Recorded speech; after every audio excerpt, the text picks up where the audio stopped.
flooded, and so naturally... This is the fear. This is what I had happen in Tennessee. And as I walked up, there was a rainbow. We had a major snowstorm coming our way, and we were Buying a property within 4 days of being in a town. I mean...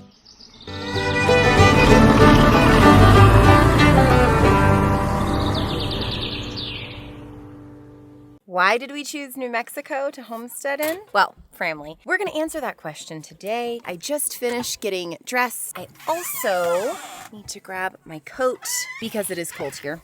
The kids just started their winter break, and you and I, family, in order to tell you this tale, I've got to find Kyle, and I believe he is in Goldie Barnes. Let's go get him. Oh, the Fifis. Oh, the Fifis. Such a good boys. Let's go get daddies. Goodness gracious, we got a lot going on in our lives. Hey, good looking. What's going on? What are you working on today? Stinking washer still the bane of my existence. I was able to fix part of it, but now there's another issue. So I'm warming the shed up. I don't know. We'll find out. Well, the family came over today because we are telling them the tale of why we decided on New Mexico to buy a homestead in. And I thought you would be the perfect person to start this story out. A tale as old as time. A tale as old as time. Our life in real estate started probably well over a decade ago. It's something I've always been interested in. It's something I've always wanted to invest in. And we did. But when we first hit the road, we had sold our house and really only had our rental property at that time. We decided, or my anxiety decided, that I needed to buy some land. And we were looking into eastern Tennessee. As a lot of you know, we love Tennessee. It's one of our favorite places on earth. We were able to get a nice little, I think it was around 8 acres, bordered right up to the national park. Beautiful piece of property. Our intentions were we were going to build a campground, kind of as we went. We were going to try to do it ourselves, or as much of it as we could it ourselves. Problem is, we were not able to get any help, not able to get anybody to put a septic in. We were not able to get anybody to do any land work, and it was a struggle. We fought this thing for months and months. And then we went on the road again, and I just was so fed up with it. I threw it on the market, and it sold in a day. And we made good money on it. Honestly, I regret selling it. It's a piece of property I wish we still owned. I think it'd be worth significantly more at this point. That was definitely one of those big life lessons in patience for me. My anxiety kind of was making the decisions at that point. And as anxiety does, it typically makes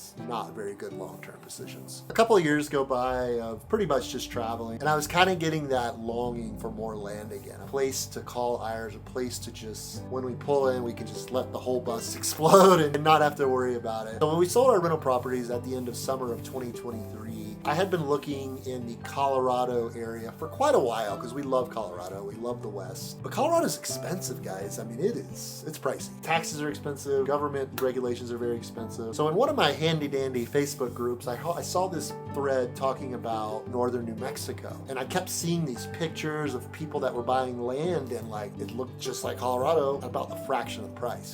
So I started kind of digging into southern Colorado, northern New Mexico as kind of my search criteria at this point. There wasn't a ton of stuff for sale. Later learned people around here hold on to their land for long periods of time. We knew when we were coming out west that northern New Mexico was going to likely be where we were going to try to find land. The reasons why we loved it, though, I'm going to turn that over to my better half. She's better at describing it than I am.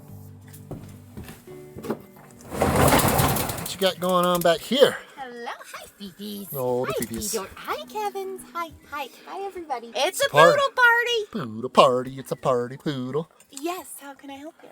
So they want to know, when we got to New Mexico, what was so great about it?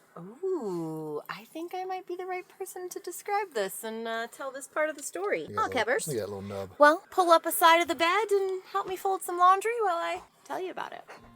We had stayed a total of maybe 28 nights cumulatively over 5 years in the state of New Mexico before we bought this land here. So needless to say, doing research didn't exactly happen before we bought it. A little bit did. We really love the homeschool laws in New Mexico. That was definitely what drew us here over, say, Southern Colorado. The land prices are insane. Coming from Florida and buying real estate and owning real estate there, like the land prices here are bananas good. And so that was definitely an attractive thing. As we stayed around here, right? So we buy the property and we're exploring all the things and we're doing all the things. What we notice is one, the landscape. The landscape is just breathtaking. Everywhere you go, there is a beautiful view of something. And then what surprised me over the landscape were the people. Everybody is just so nice and loving and welcoming and easygoing and just super laid back. You know, our neighbors have been great. We've met so many cool people. Something that I didn't realize that I would love is the open skies. At night, the sky is just breathtaking. You can see the full Milky Way galaxy. Something that's been great for my mental growth, the silence. Like sitting in the stillness and the silence has been so much more beautiful than I thought that it would be. But for this next part of the story, Kyle really felt this one. I'm gonna wrap up this laundry and then me and you are gonna go track him down. Okay, let me get my coat on, wrapped up the laundry. We are gonna go find Kyle. How's it going? First day of winter break. You loving it? Not as much as I thought it would. Well, I hope your day gets better. Have you seen Daddy? Yeah, I think he's been living. Okay. Hey, good looking. Hey.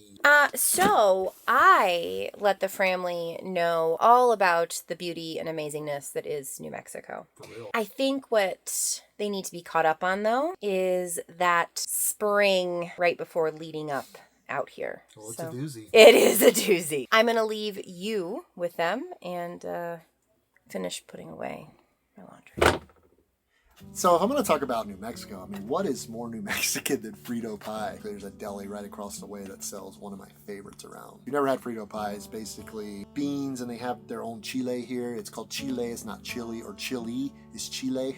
It's got, like I said, beans, ground beef, some Fritos in it, and some veggies, cheese, stuff like that. But anyways, enough about the Frito pie. So if a lot of you probably do know, first part of winter in 2024 was rough. We took this cruise that just put me in this horrible depression, anxiety-ridden just mess. It was horrible. Florida was tough. We left TTO, Central Florida, where we'd been for 3 months. Jen was super sick, had tons of PTSD. I was great most of the winter until the end of our stay at TTO, and after we went on that cruise, everything just changed for me. My mental health was really struggling. It even got so bad where I took off in the van for 3 or 4 days and just had to get away and just think and just not expose the family to all the just darkness that was going on inside of me. But it was rough, you know, it was a tough time. We made it through. But after we left Florida, we knew our goal that spring was to go look at land in New Mexico. So we had to make the 1,500-mile drive from North Florida all the way out to northern New Mexico. And we wanted to make it kind of a fun trip. We knew it had to be somewhat quick,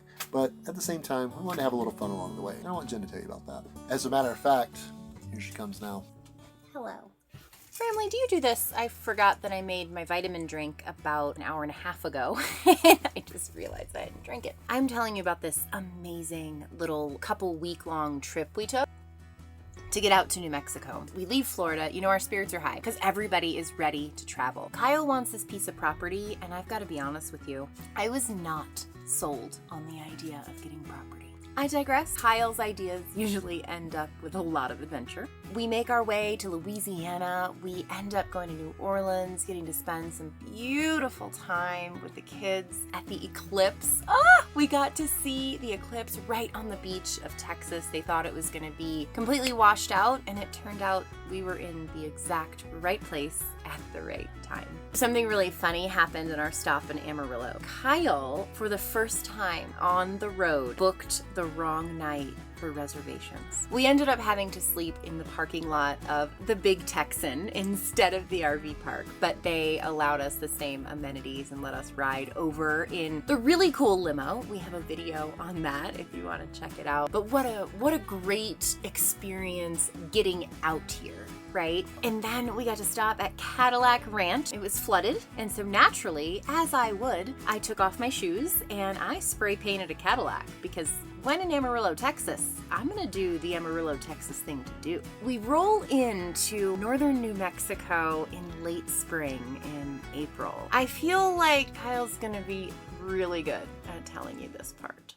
As we roll into northern New Mexico, it's very evident that winter was not done here yet. Spring had definitely sprung in Florida, but northern New Mexico, that was not the case. Rather chilly and tons of snow still on the ground. We tried to stay in kind of a centralized location to the area. We were wanting to explore and look at some real estate. And I did have a few lined up for when we did get here. So we get here, we get set up, and the first day we hit the ground running. We check out a couple of the ones that I had set up to look at, and it was tough. But this is definitely a state. If you're buying real estate or considering buying real estate, you got to come put boots on the ground. Because when you're looking on the internet, there's a lot of elevation here, and there's a lot of hills, mountains, and all of these things that aren't accounted for in real estate photos all the time. So that ended up being a lot of our issues, running into driveway issues, access issues, have 35 acres for sale, but 5 acres of it are usable, stuff like that. That kind of seemed to be the trend we were running into as we were looking at some of these properties. We spent a couple of days just going out blindly, just driving around, hoping to stumble upon signs. I don't really know what we were looking for, but we were looking for property for sale in the area with little to no luck. We're kind of losing steam at this point. Nothing's really just clicking for us. We didn't want to force the issue on anything. And there was a piece of property that actually came up for sale 2 miles from where we were staying. The day we rolled into town, this listing popped up. You were able to see the front portion of the property. And at first we were just, no big, it's not really what we're looking for. So we just kind of quickly dismissed it and went about our way. But as our time's kind of winding up here, considering like what's our next move, what's our next step, I got this hunch to check this property out one more time. So I ended up calling the realtor, asking if we could go on the property ourselves and just kind of explore and see what it was all about. And she's like, no, but I can come tomorrow morning and show you. If you look at the front half, you're not going to see the good part of this property. So it's like, okay, why not? We'd already planned to leave 2 days from them. Let's check this thing out one more time. So let's go take a walk, and we'll tell it to you on location. Is Kevin gonna go with him? He sure wants to.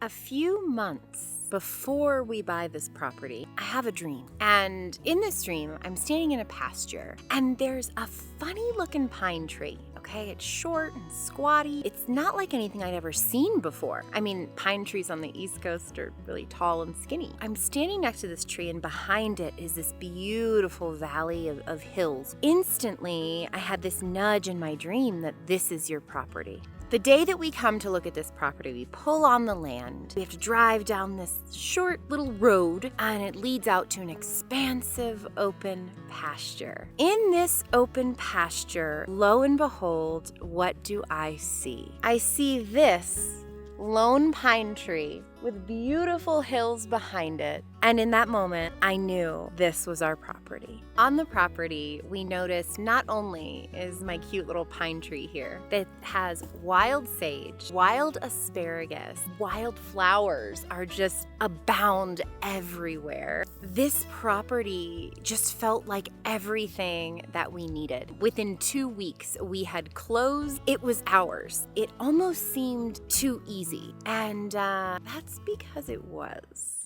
Our goal was to get the bus on it. We knew we probably wouldn't have power, water, sewer right off the bat, but we did want to get on the property as soon as we could. And we had an area marked off, which is where the bus and Goldie Barnes sits now. We kind of figured that was where we were going to land to begin with and kind of start building up this homestead. Luckily, through our realtor, we found out our next door neighbor is a excavation contractor and septic installer. So I put a phone call into him. We met out that afternoon, and he's like, gonna be tough, but we need to build this land up a little bit because you're surrounded by the acequia, and it could call. Oh wow, look right behind you. Holy shit. No, that's all right, cool. You know, military plane just flying extremely low. Where did I leave off?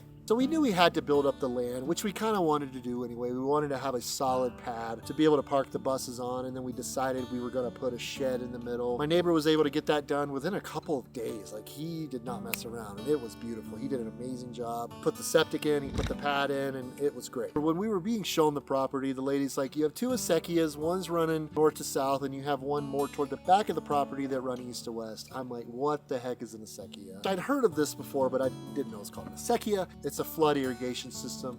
So they have the network of ditches, if you will, dug all through the valley here that are fed off the Mora River. So there's different gates, and each of the owners have a handle, and they're able to, on their day, flood their pastures or whatever it is they're trying to irrigate. Luckily, my neighbor is also head of the acequia in this area too, so kind of worked out pretty good. As easy as getting the pad and the septic put in, the next few steps were much more difficult. We knew we wanted electric, and we had a pole like 50 yards from the bus. I was like, that shouldn't be a big deal. So I contacted an electrician. He came out and he said, oh, no big deal, $3,500. I can be out here in 3 weeks. We'll put you a pole, we'll put you a panel, and I can run you 2 outlets to your RV sites, and then we can stub you something there for your shed. Great. Sounds amazing to me. $3,500, absolutely sold. So 3 weeks go by, haven't heard from the guy. I try to contact him, no word. Weeks and weeks go by, still no word. I've tried reaching out to this man. I've at this point started looking for other contractors with very to little luck. It was tough. This is the fear. This is what I had happen in Tennessee. I wasn't able to get tradesmen to come out and do things that I needed them to do, which makes sense. I mean, this is a very small community that we're in, and there's only so many tradesmen around. And the same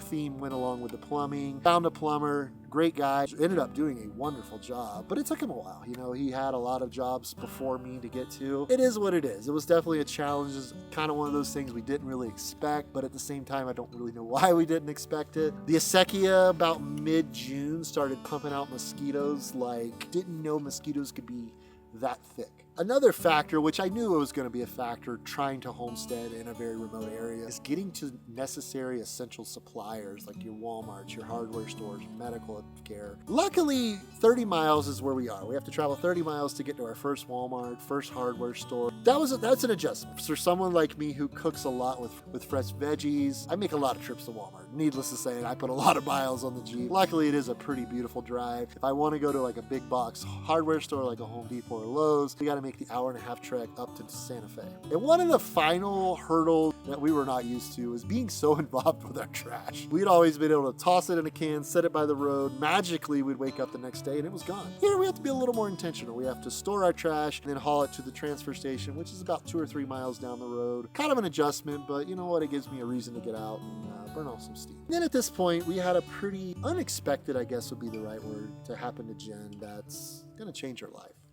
This summer, I did something that I have been wanting to do for years and years and years, as long as I can remember. I wrote a book. I wrote a book on this property. It felt so good. I actually wrote it on my swing, my Gen rock garden and swing, which we'll show you shortly. And when I got done writing this book, I walked up our road back to where the bus is. And as I walked up, there was a rainbow coming out of the top of our bus, just going off into the air. And I had looked at my watch and it was 4:44. Just to be able to come out to that as I had finished writing this labor of love, it was such a surreal experience for that to happen here. Over the summer, we had another beautiful thing happen that was so serendipitous. Definitely a sign from our late son, Ethan. His favorite flower was sunflower. We came back from one of our summer trips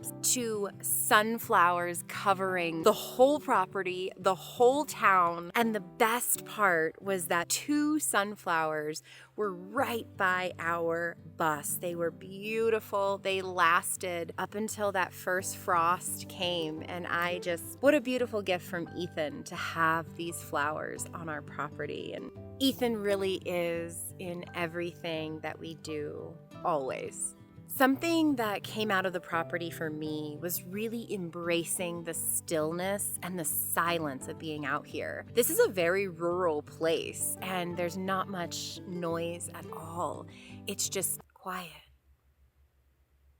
right? I got to really work on a lot of my own inner healing journey. If you're wanting to go down your own inner healing journey, I highly recommend buying a ridiculously rural property in northeastern New Mexico. For me, it was great. Unfortunately, for Kyle, the weather turning the way it didn't leave him feeling very good. Okay, but like, yeah, full wraparound porch, you know? Yeah. And just, I can sit on my swing here and just... Pre-made. I do, I like it. Oh yeah, I forgot to mention this part earlier. The winds here are insane. Like, I'm a native Floridian, spent 33 years in Florida, been through multiple hurricanes. This wind here is nuts. The wind is insane. It'll be dead calm like it is right now, and in a matter of moments, it'll just start blowing up freaking gales. Look at my evil eye. Look at my evil eye. She's shaking the whole... This is not me moving the camera. This is the whole bus shaking. New Mexico weather is wild. Zen rock garden swing. Come on.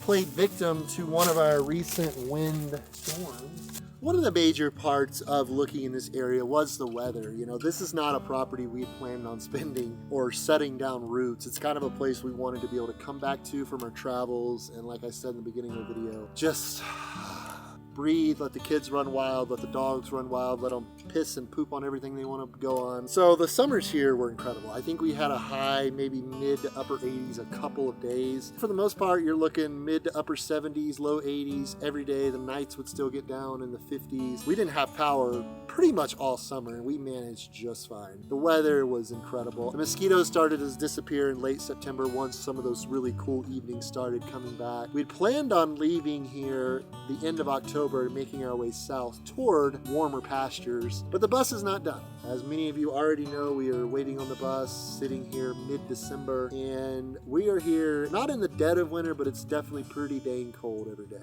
In early November, we had a major snowstorm coming our way, and we were pretty freaked out, to be honest with you. 5 native Floridians in a snowstorm in northern New Mexico was something we weren't exactly prepared to deal with. The changing of the seasons, the changing of the time, my seasonal depression is a real thing, guys. That is something I'd never really experienced before. I was growing up in Florida, it's 365 days a year of sunshine and warmth. That's just not the case here. So that was definitely something I didn't really see coming. I was faced with it head on, and it was a struggle. It's been a struggle. I'm finally getting my grasp around it a little better. Bundling up and going outside. You know, it is still sunny a lot of the days. Usually you get a few hours during the middle of the day. It's really nice. So you are able to go outside and get some sunshine and some fresh air. So at this point, I think we're gonna head on back up to the bus, and we're gonna give you our real honest opinion and thoughts on buying a piece of land here in northern New Mexico.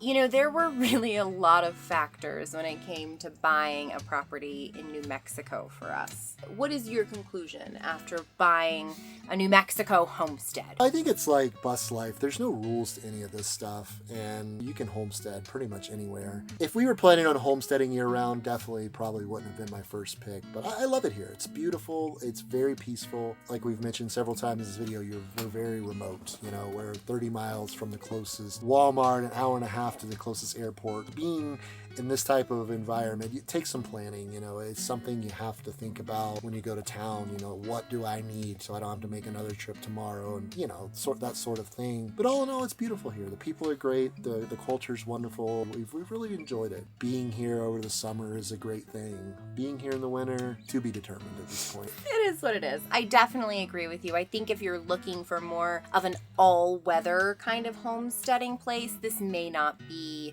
the place for you. For what we're using it for, I think it works really, really well. This is such a beautiful place to come and rest. Like, I love going into big cities and visiting them and having a good time. And I also like solitude and peace. And I think this really checked a lot of the boxes for me. And we made some beautiful, beautiful memories already on this property. So what is the future of our homestead? It's probably going to be one of the those things we're going to go season by season. Again, we don't plan on spending 12 months out of the year here. When we come back in the spring, we're just going to have to see. I mean, ultimately, we would love to build an off-grid cabin up the mountain or up toward the back of our property a little bit, and have a place when we're here we can kind of plug the bus in and just let it air out, and we can kind of be in a different space for a little bit, even if it's for a month or two at a time. It's something I think we would really like to do, and that would also enable us a much better situation for spending winter here or spending some time here in the winter, is having a sticks and bricks residence on the property. I think that that's going to work out. It's going to be a beautiful dual purpose place for us where we still get to live in our bus. We'll have a space to come spread out. Buying a property within 4 days of being in a town, I mean, I think it's a great idea, don't you?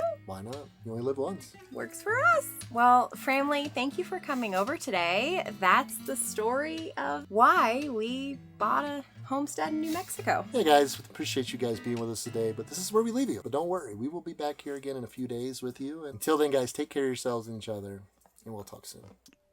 Myrna Rodriguez Ortiz was last seen on May the 30th, 2023, missing from the El Paso, Texas area. Age 38 years of age, 5 foot 6 inches tall, and approximately 190 pounds. Myrna was last seen on May the 30th, 2023 in El Paso, Texas. She was last known to be crossing through the El Paso area headed towards Dallas, Texas. She was likely wearing a black outfit with black Adidas tennis shoes. She is described to have black hair that is long and wavy with black eyes. If you have any information to the whereabouts of Myrna, please reach out to the Hidalgo County Sheriff's Office at 956-383-8114, and let's see if we can try to help bring Myrna home.